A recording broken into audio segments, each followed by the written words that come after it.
जल जंगल जमीन हमारी, नहीं सहेंगे धौंस तुम्हारी।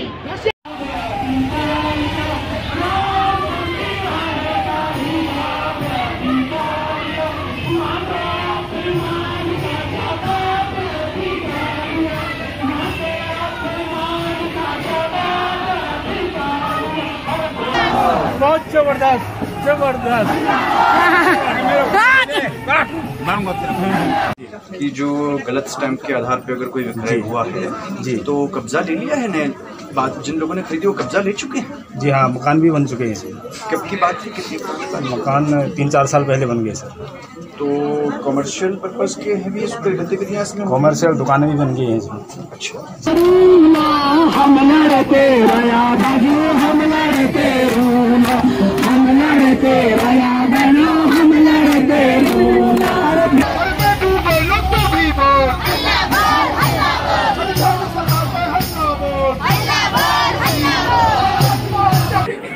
हमारे यहाँ वोट भत्ते के लोग हैं, हमारे यहाँ ग्राम गुजर यहाँ पर मौजूद हैं, हमारे यहाँ राजी जनजाति के लोग हैं। और कौन है ये लोग? ये वो लोग हैं जिनको न तो आजादी के बाद अपना हक मिला और न राज्य बनने के बाद। इसीलिए ये सब लोग आज यहाँ पर इकट्ठा हुए हैं कि वो अपनी बात यहाँ पर कह सके और सरकार तक पहुँचा सके। हम इसके बाद देहरादून भी जाएंगे, हमको जरूरत पड़ी तो हम दिल्ली भी जाएंगे, लेकिन अब हम ये सहन नहीं करेंगे कि जल जंगल जमीन हमारी हो, प्राकृतिक संसाधन हमारे हो और उनका इस्तेमाल किसी दूसरे के लिए किया जाए। ये बिल्कुल नहीं चलेगा। नंबर 1, महोदय वन पंचायतों को वनाधिकार कानून अधिनियम 2006 को दायरे में लाया जाए।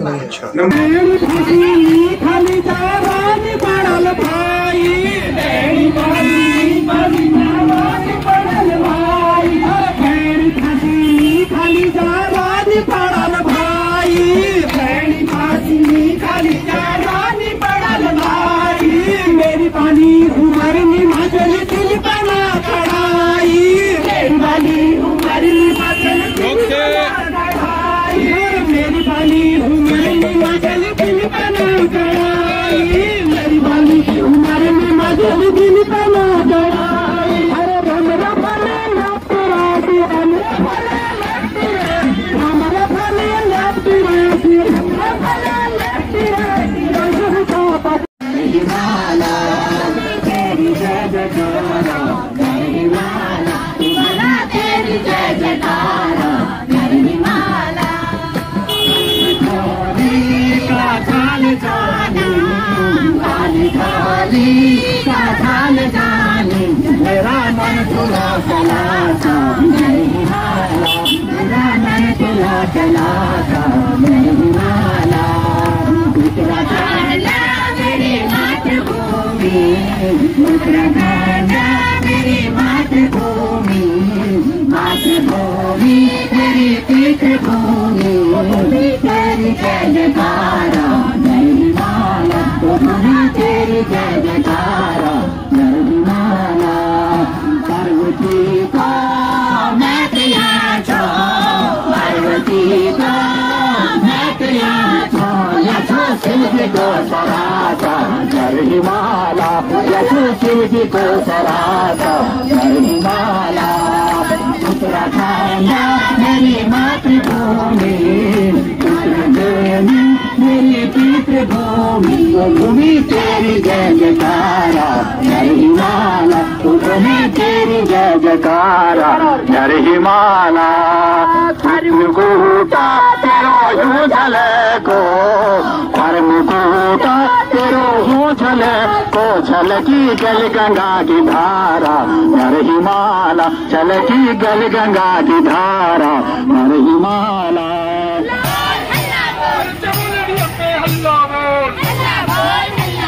मोदी सरकार पे हल्ला बोल, अरे मैं भी बोलूं तू भी बोल, अरे मैं भी बोलूं तू भी बोल,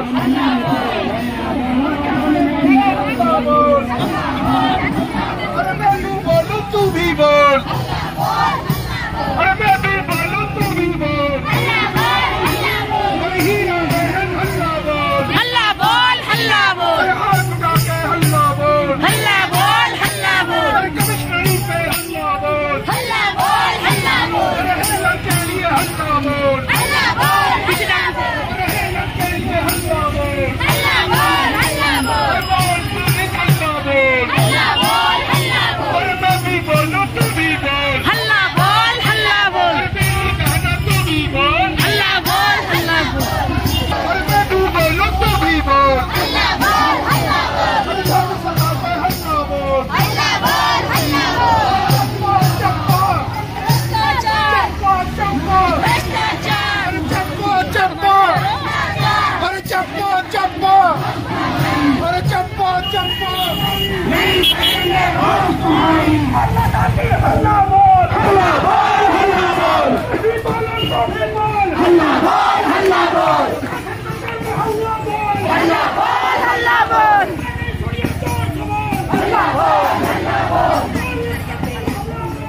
जबरदस्त हो गया, बहुत जबरदस्त जबरदस्त।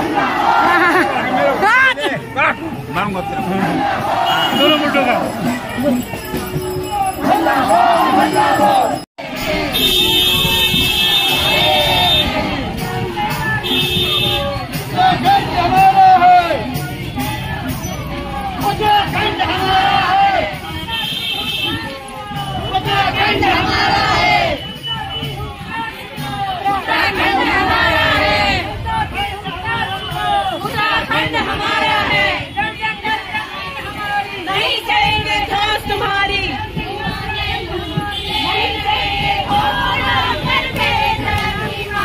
ठीक हो, बढ़िया बढ़िया।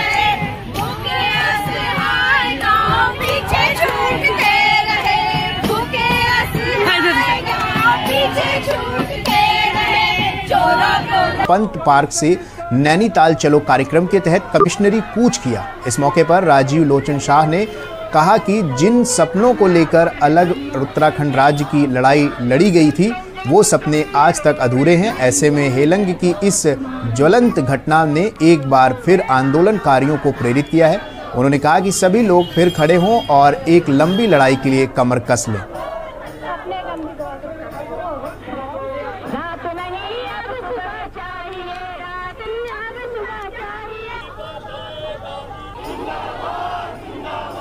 आज का दिन चुना आज, और ये कुमाऊं के कोने कोने से यहाँ लोग आए हैं और अगले चरण में इसके गढ़वाल में भी गढ़वाल कमिश्नरी का घेराव होगा। और ये आंदोलन धीरे धीरे उत्तराखंड के तमाम मसलों को लेके, चाहे वो बेरोजगारी कम हो, चाहे वो रोजगार का हो। आप देख रहे हैं UKSS का जो घपला हो रहा है, विधानसभा भर्तियों का घोटाला हो रहा है, खेती की किसानों की समस्याएं हैं, जंगली जानवरों की समस्याएं हैं। हेलन में अधिकारियों ने महिलाओं से घास छीनी है, उन लोगों को तरकात बर्खास्त किया जाए और उनके खिलाफ उचित कार्रवाई की जाए। ये मुख्य मांग है हमारी। और ऐसे ही जो हमारे उत्तराखंड में तमाम जल जंगल जमीन है उनको सरकार दोहन ना करे। जंगल जमीन जो है पहाड़ की महिलाओं का एक आम जरिया है रोजी रोटी का, लेकिन जहाँ जो ऐसा रास्ता यहाँ पर दिखाया जा रहा है कि महिला को बंद कर दिया जाता है, वो घास लेने जाती है। जब एक घास काटने वाली महिला के ऊपर इतना अत्याचार हो सकता है तो और उनके ऊपर क्या अत्याचार नहीं करेंगे। नैनीताल में हेलंग एकता जुट के हेलंग एकता मंच के तत्वाधान में यह एक आज बहुत बड़ी रैली यहाँ पर है और कमिश्नरी कूच का यह कार्यक्रम है। और जल जंगल जमीन और उत्तराखंड के बहुत सारे जो विलेज राइट्स है, गांव के राइट्स, जो हमारे अधिकार हैं, जो गौचर पनखंड की जो ज़मीनें हैं, पूंजीवादियों को के साथ छांट-काट करके सरकारों के द्वारा उनको उनका स्वामित्व सौंपा जा रहा है। तो इस सब के विरोध में आज यहाँ पर हमारा अधिवक्ता वर्ग भी और भिन्न जगहों से, अलग अलग जिलों से आए हुए नैनीताल में आज यह कार्यक्रम है। और इसमें आप देखिए, शेयर भी करिए कि हमारे उत्तराखंड के अधिकारों को किस तरह से उनके ऊपर कुठाराघात किया जा रहा है और लोगों के नौकरियां जा रही हैं। आप देख रहे हैं कि अपने चित परिचित और परिवारजनों को नौकरियां दी जा रही हैं और किस तरह से घोटाला सामने आया वो सब जग जाहिर है। क्योंकि केवल 80 का घोटाला देख रहे, पेपर लीक का मामला हो या फिर अन्य, तो ये सब मसले हैं जो हमारे उत्तराखंड में लगातार चल रहे हैं।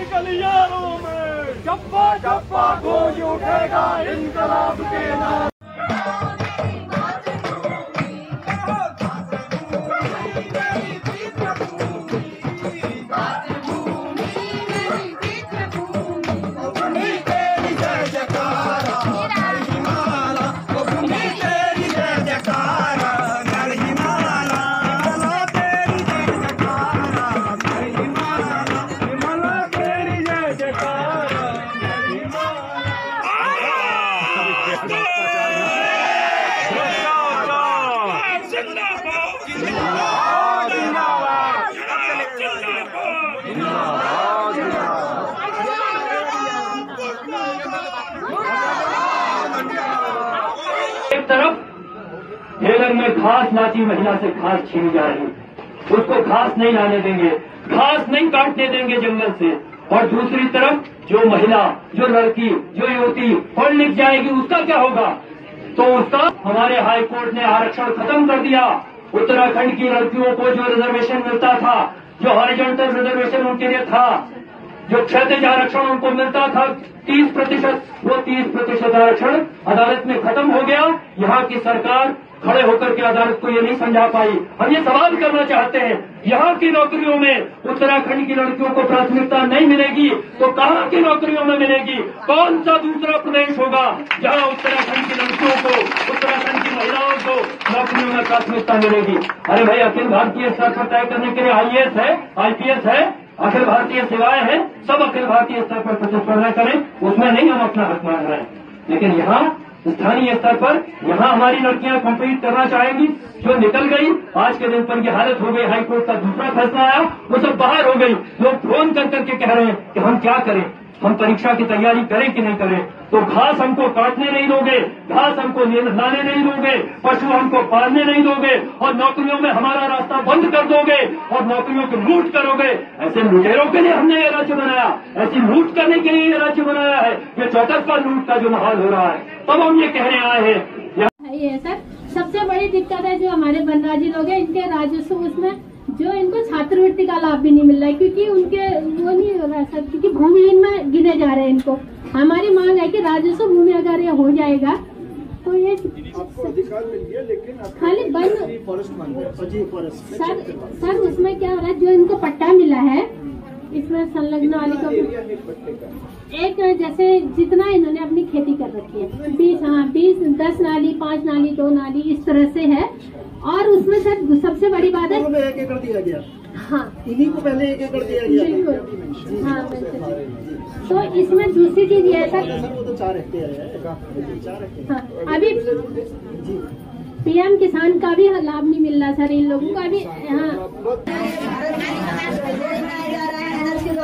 उसमें हमें कोई भी मुआवजा नहीं दिया रहा है, न हमारा घर बच रहा है, न हमारी जमीन लगी है। मैं सरकार को निवेदन करती हूँ कि हमें सहयोग करें और भरपूर मुआवजा दिलाने की कोशिश करें। कि जो गलत स्टैंप के आधार पर अगर कोई विक्रय हुआ है जी, तो कब्जा ले लिया है नए बात जिन लोगों ने खरीदी वो कब्जा ले चुके हैं? जी हाँ, मकान भी बन चुके हैं इसमें। कब की बात है, कितनी मकान 3-4 साल पहले बन गए सर। तो कमर्शियल पर्पस के हैं भी इसमें गतिविधियाँ इसमें? कॉमर्शियल दुकानें भी बन गई हैं इसमें।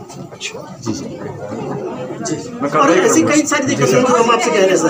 हम एक बार आपसे छोटा ग्रुप आ जाएगा जी, छोटा ही ग्रुप आएगा, अच्छी बात, और विस्तार से आपको समझाएगा सारे कागजों के साथ। आप बताइएगा, और जिस अलग अलग ग्राम पंचायत में जो स्पेसिफिक चीजें हैं जी, वो भी बताइएगा जी। वही है, वही है। वन पंचायत संघर्ष मोर्चा संगठन रामगढ़ नैनीताल की ओर से भी एक प्रति कुमाऊं कमिश्नर महोदय को दी जा रही है। प्रति कुमाऊं कमिश्नर महोदय जनपद नैनीताल विषय वन पंचायतों के संबंध में। महोदय सादर अभिवादन। हम महोदय, हम आपका ध्यान वन पंचायतों से जुड़ी समस्याओं से अवगत कराना चाहते हैं, जो इस प्रकार है, जिसका निस्तारण तत्काल प्रभावी रूप से चाहने के बाबत। नंबर 1, महोदय, वन पंचायतों को वनाधिकार कानून अधिनियम 2006 को दायरे में लाया जाए।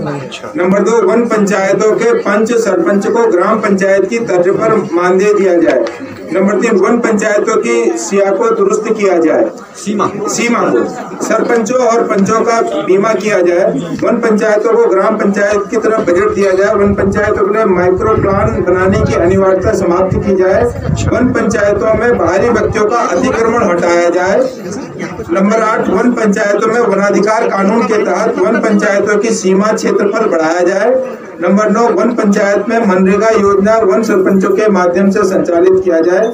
नंबर 10, वन पंचायतों की रुकी हुई रॉयल्टी पिछले कई वर्षों से रुकी हुई धनराशि तत्काल वन पंचायतों के खाते में ब्याज सहित अवमुक्त किया जाए। नंबर 11, 2021 से सायल में ली गई वन पंचायतों में सचिव नियुक्त किए जाए।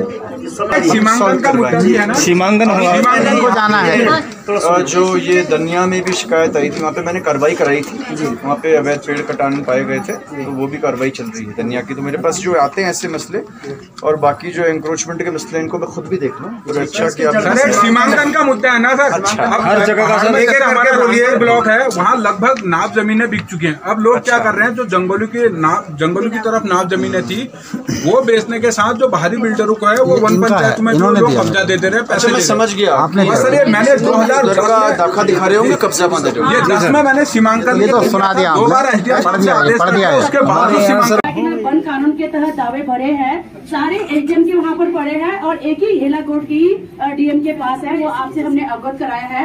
और हम लोगों ने सर एक हमारे उस क्षेत्र से लोग आए हैं, महिलाएं आई हैं, उनकी जो भारत और नेपाल का जो रोड बन रहा है, तो ये है कि जो मकान है उसका तो मुआवजा दिया जाएगा, जो जमीन है उसका मुआवजा नहीं दिया जाएगा। तो हमारी बहुत विधवा महिलाएं, एकल महिलाएं, उनको बहुत दिक्कत है जी। आज आप सबकी जो मांगे हैं, एक तो हेलन वाला प्रकरण है वो तो है ही, उसमें जो आपने मांगे की हैं वो गवर्नमेंट तक मैं पहुंचा दूंगा। लेकिन आपने बहुत से मसले बताए जो कि आयुक्त के स्तर पे या जिले के स्तर पे सॉल्व हो सकते हैं। जैसे आपने एक मुद्दा उठाया है कि जो हमारी वन पंचायत है इनकी सीमांकन का मुद्दा आपने उठाया है। दूसरा आपने बताया है कि एंक्रोचमेंट जो वन पंचायत की लैंड पे है वो हो रहा है। रॉयल्टी पे आपका अधिकार है उसका भी मुद्दा आपने उठाया। तो मैं इसको बहुत जल्दी आपको समय दूंगा इसमें, और उसमें एक थोड़ा छोटा ग्रुप मिलेगा और उसमें जो भी आपके समस्याएं मेरे स्तर पे हल हो सकती हैं या सरकार के स्तर पे भी हो या जिला स्तर पे हो, इनमें हम कुछ ना कुछ पॉजिटिव सोल्यूशन आपको देंगे। ठीक है, thank you so much. Thank you.